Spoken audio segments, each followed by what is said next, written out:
नेताजी सुभाष चंद्र बोस।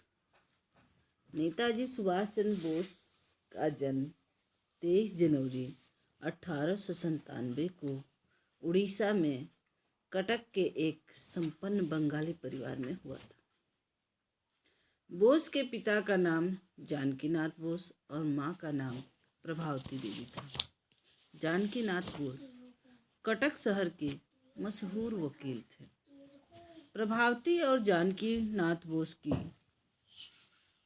कुल मिलाकर 14 संतान थी, जिनमें 6 बेटियां और 8 बेटे थे।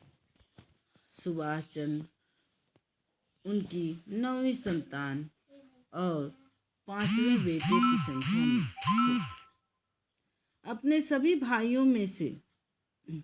भाइयों और बहनों में से सुभाष को सबसे अधिक लगाव शरद चंद्र से था, जो उनके भाई थे।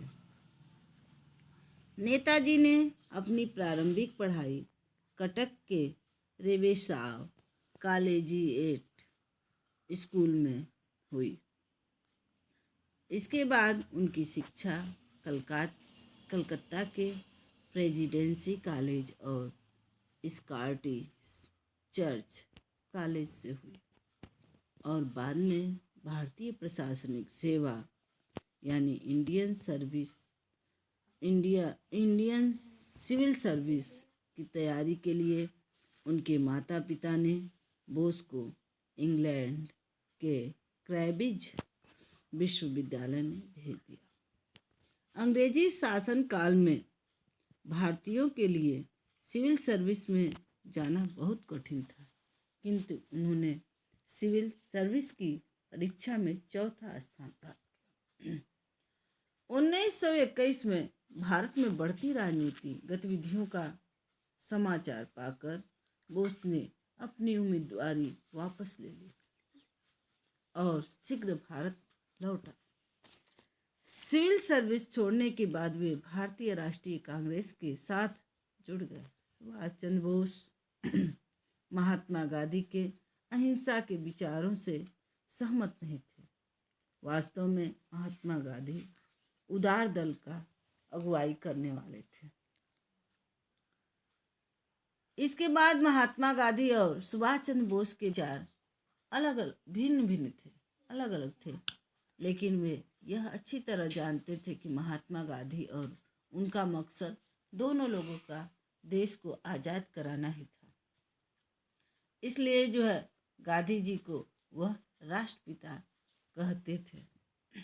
1938 में भारतीय राष्ट्रीय कांग्रेस का अध्यक्ष निर्वाचित होने के बाद उन्होंने राष्ट्रीय योजना आयोग का गठन किया। इन्होंने 1939 में बोस पुनः एक गांधीवादी प्रतिद्वंदी को हराकर विजयी हो गए। उनके अध्यक्ष चुने जाने पर गांधी जी ने कहा कि बोस की जीत मेरी हार है और ऐसा लगने लगा कि वह कांग्रेस वर्किंग कमेटी से त्यागपत्र दे देंगे। गांधी जी के लगातार विरोध को देखते हुए उन्होंने स्वयं कांग्रेस छोड़ दिया। इस बीच दूसरा विश्व युद्ध छिड़ गया। बोस का मानना था कि अंग्रेजों के दुश्मनों से मिलकर आज़ादी हासिल की जा सकती है। उनके विचारों के देखते हुए उन्हें ब्रिटिश सरकार ने कोलकाता में बंद कर दिया, लेकिन वह अपने भतीजे शिशिर कुमार बोस की सहायता से वहां से भाग निकले। वह अफगानिस्तान और सोवियत संघ होते हुए जर्मनी जा पहुंचे। सक्रिय राजनीति में आने से पहले नेताजी ने पूरी दुनिया का भ्रमण किया। वह 1933 से 36 तक यूरोप में रहे। नाजीवाद और फांसीवाद का निशाना इंग्लैंड था उस समय, जिसने पहले विश्व युद्ध के बाद जर्मनी पर एक तरफा समझौते थोपे थे।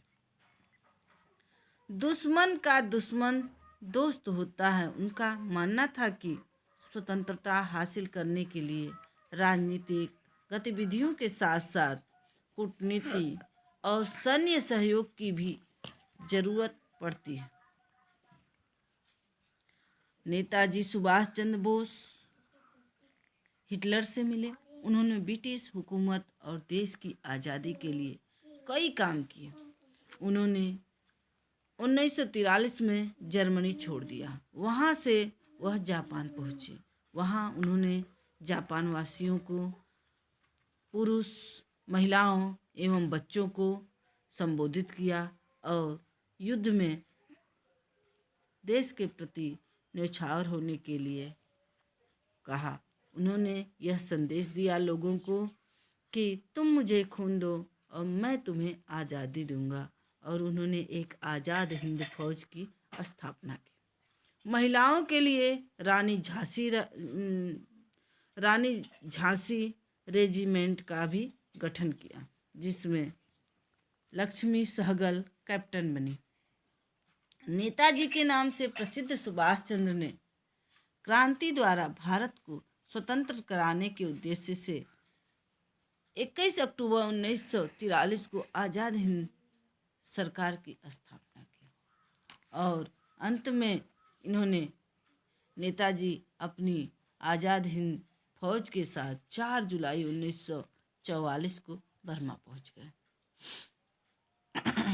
18 अगस्त 1945 को टोक्यो जाते समय ताइवान के पास नेताजी की मौत हवाई जहाज दुर्घटना में हो गई, जिसके कारण इनके मौत में भी कुछ विवादित है। इनका शव नहीं प्राप्त हुआ। Thank you. Have a nice day.